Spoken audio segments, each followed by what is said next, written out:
Oi pessoal, eu resolvi gravar aqui algumas informações para vocês sobre o atendimento lá do NASC e mandar para vocês aqui essas orientações de atendimento para a gente tentar padronizar a forma de fazer com que isso aconteça, tá? Cada dia a gente vai ter duplas diferentes e na quarta-feira 3 duplas diferentes. Então isso vai fazer com que vocês se sintam um pouco inseguros, porque quando a pessoa vai várias vezes, ele vai entendendo os procedimentos.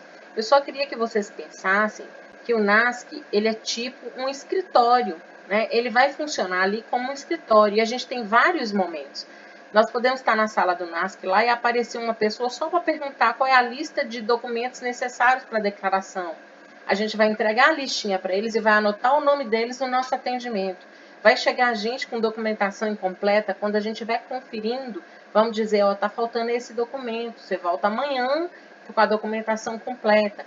Como vai acontecer pessoas que vão trazer a declaração completa e aí a gente vai abrir um envelope de processamento desse contribuinte e neste envelope a gente vai anotando, olha, fulano recebeu e fulano já fez o lançamento dessa declaração, o professor tal já fez a verificação, esse contribuinte já autorizou, deu imposto a pagar e ele quer dividir em tantas vezes, deu imposto a restituir, ele concorda, tá?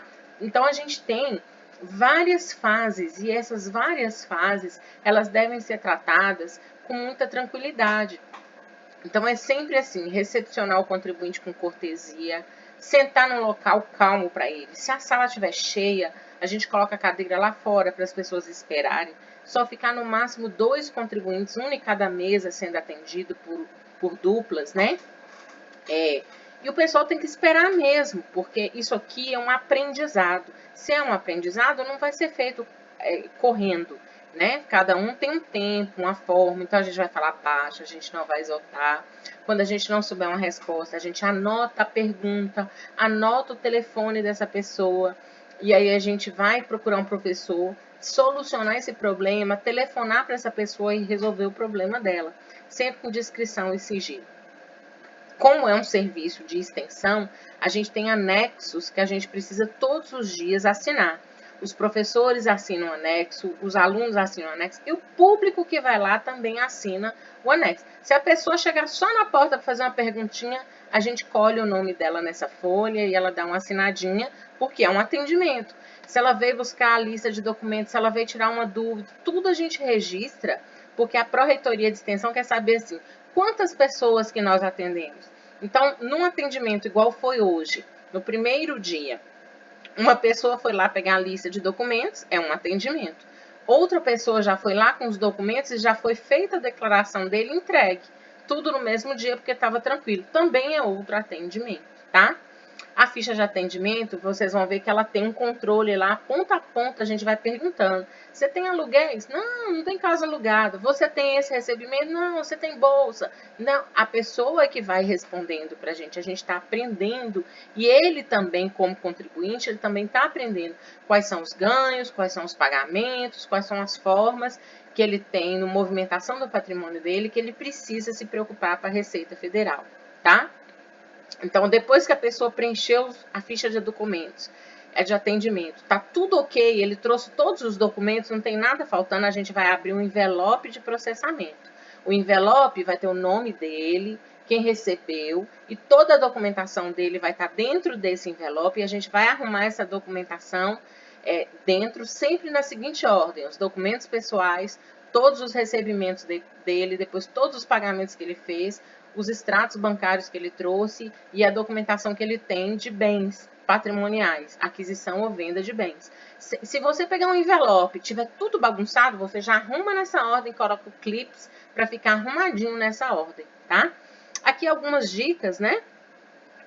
Para vocês lembrarem aí que somente a declaração completa, que a gente precisa de cópia de todos os documentos ficarem lá guardados nesse envelope, porque se amanhã ou depois a Receita Federal chamar esse contribuinte lá, ele já está com todos os documentos impressos. Olha aqui, ó, eu paguei dentista, olha aqui, eu paguei escola. Está tudo organizadinho para ele entregar na Receita Federal.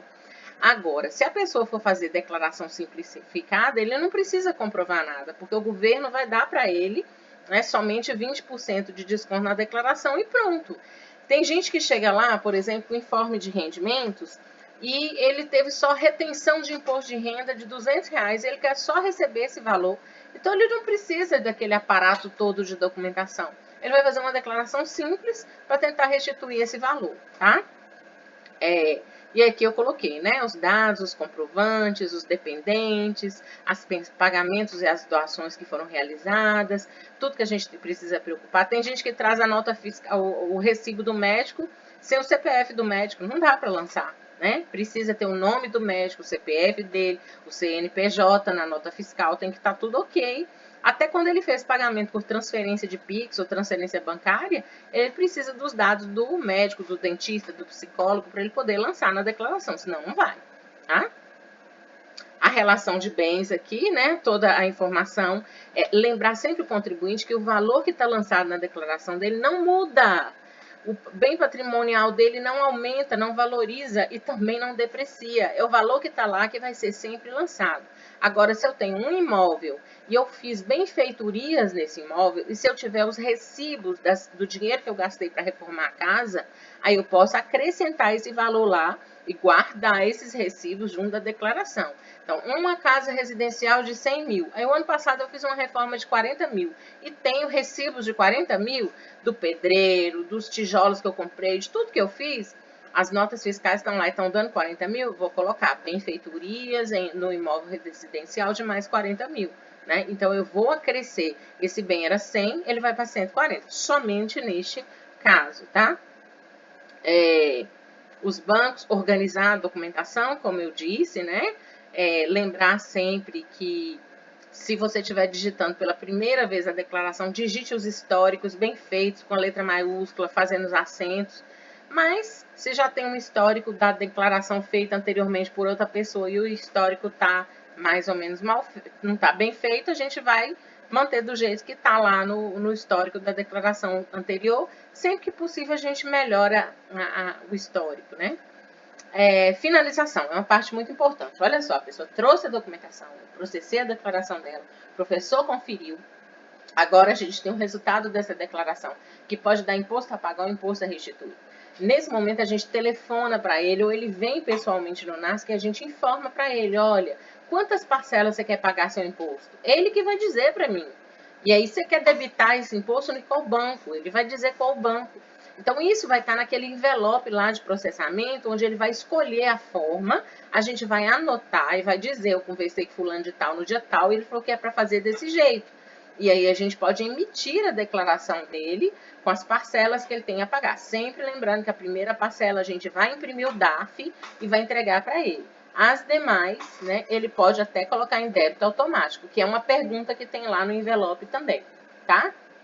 Na hora que finaliza a declaração, que ela é transmitida e deu tudo certo, a gente imprime 2 cópias. Uma cópia da declaração, que a gente vai pegar toda a documentação, grampear e vai entregar no envelope para o contribuinte, falar, toma, vai embora, essa aqui é a sua vida. E a gente vai imprimir uma cópia da declaração para ficar dentro do arquivo do NASC, naquele envelope que a gente anotou lá tudo que foi acontecendo. Fulano processou, o professor tal autorizou, né? Ele escolheu tantas vezes, ele assinou que queria dessa forma, né? E tal. A gente guarda esse envelope que está todo anotado, que tudo que nós fizemos, com uma cópia da declaração lá dentro, e a gente entrega uma declaração com a documentação original arrumadinha para o contribuinte. Então, é assim que finaliza. Sempre observar se tem DARF, né? E a gente tem que colher a assinatura do contribuinte em 2 momentos muito importantes, na ficha de atendimento lá, porque lá está dizendo que ele está autorizando a gente fazer a declaração e que tudo que ele trouxe é fidedigno, que ele é responsável e não nós. E no momento aqui do envelope, que ele fala que pode transferir, que pode dividir, que ele vai pagar o imposto em 3, 4 vezes, porque aí ele assina isso aí dizendo também, é ele que está se responsabilizando. O envelope, então, é a nossa forma de controlar o trâmite do que está acontecendo, tá? Nunca receber declaração incompleta, né? Todos os dias assinar a lista de presença. E eu queria que sempre, todos os dias, alguém mandasse um áudio para mim. ao final do atendimento, lá quase chegando 9 horas, a pessoa manda um áudio para mim falando: professora Mônica, hoje nós fizemos isso, nós atendemos 5 fichas de atendimento, de Maria, de Joãozinho, de Manelzinho e tal, de Ciclano e de Beltrano. Pronto. Nós atendemos algumas consultorias, perguntas que foram feitas por fulano, tá aqui na ficha de atendimento também.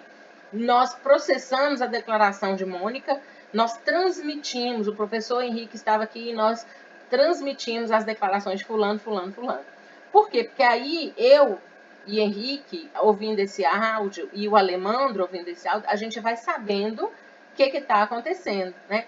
Fulano teve aqui para pegar a lista de documentos e diz que volta amanhã. Então, a gente sempre dá nome às pessoas, como se fossem os clientes que vão chegar no escritório de vocês. Olha, isso aqui eu queria que vocês lessem com bastante atenção. E tem acadêmicos nossos que já formaram e que aprenderam esse trâmite aqui com a gente e que levaram isso para o escritório deles e, claro, aperfeiçoaram de acordo com cada tipo de escritório e falar que isso aqui foi uma mão na roda da forma de ter controle dos procedimentos, de como fazer com ética e com tranquilidade.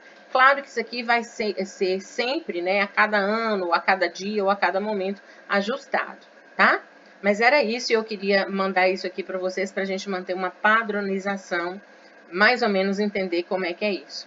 E não precisa afobar, tá? O horário de chegar às 6, chegou 6 e pouco, o contribuinte fica lá fora aguardando. O estagiário do departamento vai falar com ele, já deve estar chegando gente aí. E a gente espera chegar para fazer o atendimento com calma, né, com tranquilidade e tudo mais, tá bom?